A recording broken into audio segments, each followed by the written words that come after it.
महर्षि दयानंद सरस्वती जी ने सत्यार्थ प्रकाश की रचना की है और इस सत्यार्थ प्रकाश के चौथे समोल्लास का हम सभी स्वाध्याय कर रहे हैं। पिछले दिनों हमने स्वाध्याय किया था कि जो धर्म से प्राप्त हुए धन का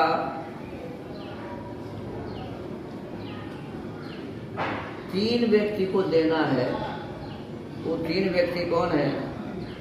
तो एक कहते हैं जो तपस्वी नहीं है और तपस्वी नहीं है, ऐसे व्यक्ति को यदि हम अपने धन को देते हैं, या फिर दूसरा कहा अनधियाना, जो पढ़ा लिखा नहीं है, विद्वान नहीं है, तपस्वी नहीं है और फिर विद्वान नहीं है, और फिर तीसरा कहा जो अपने पेट भरने के लिए ही मांगता चाहता रहता है, भिखारी आदि है।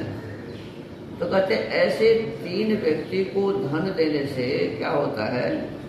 तो कहते वह दान दाता का नाश इसी जन्म और लेने वाले का नाश पर जन्म में करता है। ये जो देता है उसका नाश इसी जन्म और जो लेने वाला है उसका आने वाले जन्म में कहते हैं कि उसका नाश हो जाता है।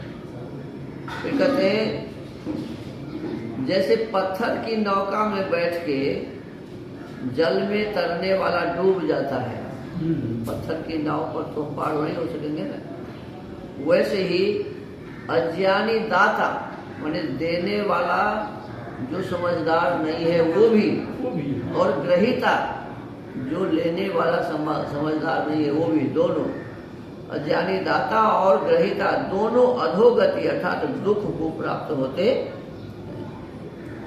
तो इसीलिए दुख से बचने के लिए श्लोक भी दिया हुआ है, त्रिस्वप्येतेषु दत्तं हि विधिनाप्यर्जितं धनम दातुर्भवत्यनर्थाय परत्रादातुरेव च।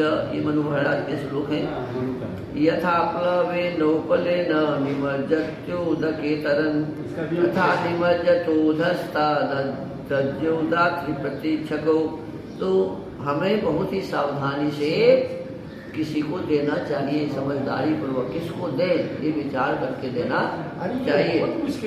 अब आगे पाखंडियों के लक्षण बताए कि पाखंडी किसे कहते हैं?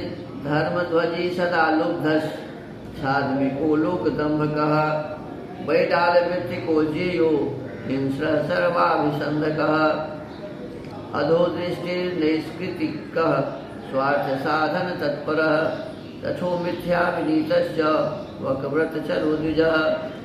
कहते हैं धर्म कुछ भी न करे परंतु धर्म के नाम से लोगों को ठगे, इसको कहते हैं धर्मध्वजी।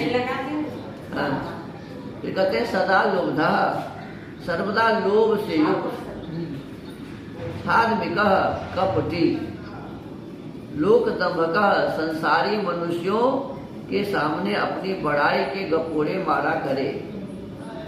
मैंने बहुत से लोग ऐसे होते हैं कि बिना किसी कारण की गप मारते रहते हैं, बहुत सारी, मैं ऐसा हूँ मैं वैसा हूँ। तो संसारी मनुष्यों के सामने अपनी बड़ाई के गपोड़े मारा करे। हिंस्रा, प्राणियों का घातक, दूसरे प्राणियों को मारने वाला, जैसे कई आदमी मछली को मारता है, बकरी को मारता है, अनेक प्रकार के पशु आदि को मारता है। तो कहते हैं ये हिंसा करने वाले, ये सभी पाखंडी कहा गया इनको। प्राणियों का घातक, अन्य से बैर बुद्धि रखने वाला, दूसरों से जो झगड़ा झंझट करने वाला, दूसरे का नुकसान चाहने वाला है, बैर बुद्धि रखने वाला। सर्वाभिसंध का, सब अच्छे और बुरों से भी मेल रखे, उसको बैडाल व्रतिक अर्थात बिडाल के समान धूर्त और नीच समझो। बहुत सारे ऐसे लोग हैं, आपसे भी दोस्ती करेंगे, इनसे भी दोस्ती करेंगे, मुझसे भी दोस्ती करेंगे, और उद्देश्य होता है अपना स्वार्थ साधना। नीच से दोस्ती कर, यदि मान लीजिए हम अच्छे व्यक्ति हैं तो फिर नीच से दोस्ती का मतलब तो यही है कि ऐसे व्यक्ति को पाखंडी कहते हैं। सब अच्छे और बुरों से भी मेल रखे, उसको बेडाल व्रतिक अर्थात बिडाल के समान धूर्त और नीच समझो। अधो दृष्टि कीर्ति के लिए नीचे दृष्टि रखे। नैष्कृत कह ईर्ष्यक किसी ने उसका पैसा भर अपराध किया हो तो उसका बदला लेने को प्राण तक तत्पर है। ऐसे बहुत सारे लोग होते हैं, छोटा भी गलती करे तो उसका प्राण हरण करने पर तत्पर हो जाते हैं। स्वार्थ साधन तत्पर, चाहे कपट अधर्म विश्वासघात क्यों न हो, अपना प्रयोजन साधने में चतुर। छठा, चाहे अपनी बातें झूठी क्यों न हो परंतु हठ कभी न छोड़े, ये सच का लक्षण है। मिथ्या विनीता, झूठ मूठ ऊपर से शील संतोष और साधुता दिखलावे, उसको बगुले के समान नीच समझो। ऐसे ऐसे लक्षणों वाले पाखंडी होते हैं, उनका विश्वास व सेवा कभी न करें। ऐसे व्यक्ति का न तो विश्वास करना चाहिए और न कभी भी उनकी सेवा करनी चाहिए। जैसे ही पता चल जाए कि अरे ये तो नीच के भी साथ रहता है और अच्छे लोगों के भी साथ रहता है, इसका मतलब कुछ विशेष था, इसका उद्देश्य गलत है। तो इस प्रकार से समझ के विचार करके और अभी जैसे जैसे कहा गया ऐसे लोगों का साथ न करे और न कभी उस पर विश्वास करे, ऐसा आदेश है। तो आज के इस सत्यार्थ प्रकाश के स्वाध्याय के क्रम को यही विराम देते हैं। ओम।